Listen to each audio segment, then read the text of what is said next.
శాంతా గోపాల్ లీవ్లో ఉన్నాడా ఏంటి? లేదు సార్, వచ్చాడు. ఈ రోజు మీరు వస్తారని ఎక్స్పెక్ట్ చేయలేదు. ఎవరు ఎక్స్పెక్ట్ చేయలేదు? అవును, ఎవరు ఎక్స్పెక్ట్ చేయలేదు సార్. వాడిని పిలిచి వెంటనే క్లీన్ చేయమను. సార్ సీజేఎం ఉన్నారా? ఉన్నారు సార్, తన ఛాంబర్లో ఉన్నారు.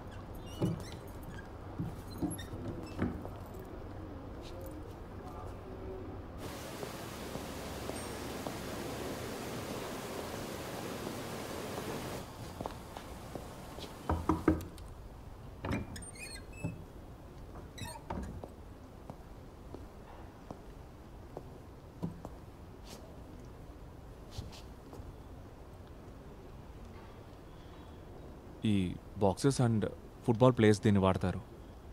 ముక్కు సెట్ అవ్వడానికి బ్రిడ్జ్లా ఉపయోగపడుతుంది. వాళ్ళది వాడటానికి ఒక కారణం ఉంటుంది. Okay, now tell me, what if something happen to that guy on the bike? అసలు ఆలోచించావా? అది కార్ని రాసుకుంటూ వెళ్ళినందుకు ఏంటి? వాడు నోటికొచ్చినట్టు పిచ్చి తిట్లు తిట్టాడు. అందుకని నువ్వు వాడిని చేసి గుద్దేశావు, అంతేగా? నువ్వు ఇంకా లా కాలేజ్లో స్టూడెంట్ యూనియన్ లీడర్వి కాదురా, ఓ జ్యుడిషియల్ ఆఫీసర్వి. అది మర్చిపోద్దు. Sir, meeting.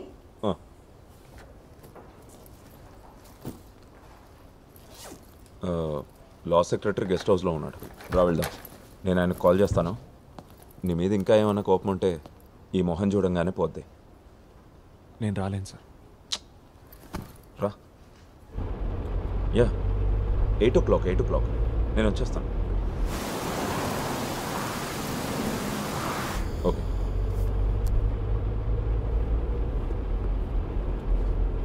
ఆ అబ్బాయి పేరెంట్స్ని కన్విన్స్ చేయడానికి చాలా కష్టపడాల్సి వచ్చింది.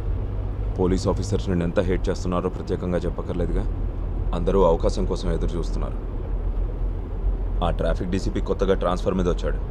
జడ్జికి సంబంధించిన కేసు మీ కెరియర్కి ప్రాబ్లం వద్దని అతని మీద ఫోర్స్ చేస్తే అతనే ఈ ఇష్యూని సెటిల్ చేశాడు.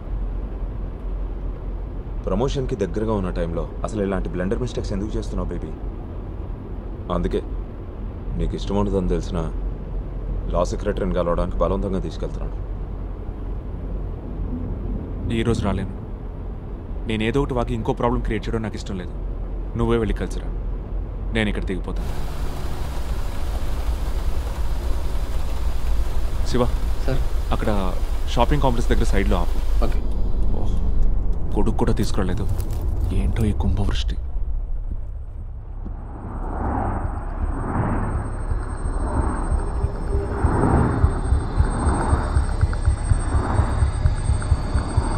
కుంభవృష్ట? అసలు వర్షం ఎక్కడుందిరా?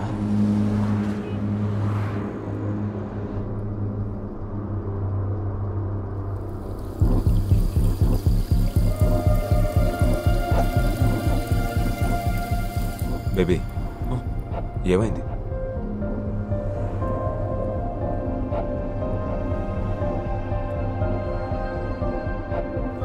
శివ, సార్. జనరల్ హాస్పిటల్కి పోనీ. Okay sir. నువ్వు వెళ్ళి డాక్టర్ బషీర్ని కలువు ఒకసారి.